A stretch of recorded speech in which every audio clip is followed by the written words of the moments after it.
Достар, баршаңызға сәлем. Бүгін сіздермен бірге осындай өте дәмді панкейктердің рецептімен бөлісетін боламын.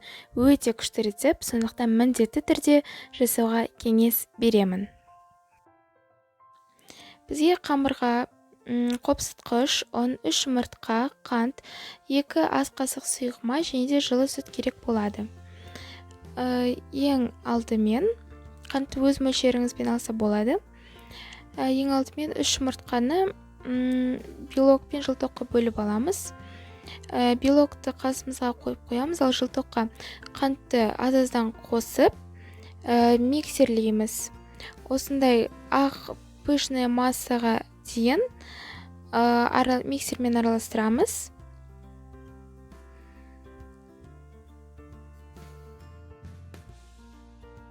Осындай масса болып шығу керек. Одан кейін сүтімізді қосамыз. Байлап араластырамыз. Енді барлық ұнды бірте-бірте қосамыз. Ұнды алдын ала ситадан өткізіп аламыз. Енді разрыхлитель 1 шай қасық қосам. Тағы да араластырамыз.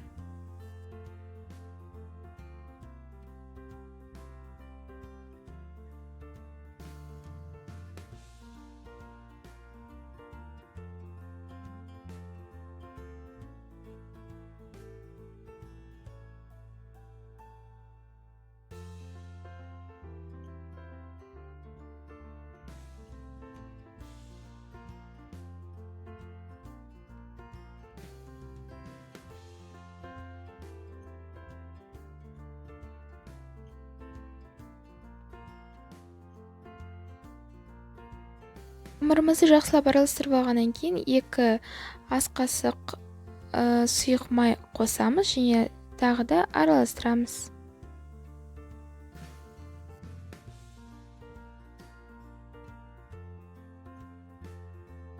Бұл қамырымыз дайын болды. Енді белокты жақсылап араластырамыз. Белокқа кішкене тұз қосып, миксермен жақсылап араластырамыз. Бұл процесті жасайтын себебіміз панкейктеріміз воздушный болып шығу үшін жасаймыз. Осындай дәрежеге дейін миксермен араластырамыз. Енді 2 массаны бір-біріне қосамыз. Жақсылап, ақырындап араластырамыз, себебі белок түсіп кетуі мүмкін.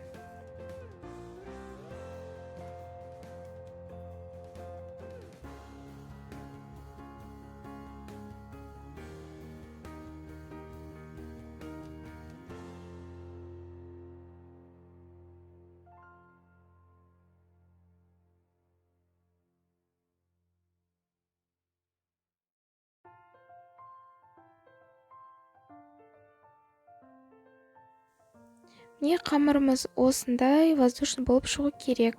Енді табаға май жақпай, 2 жақтан қуырамыз.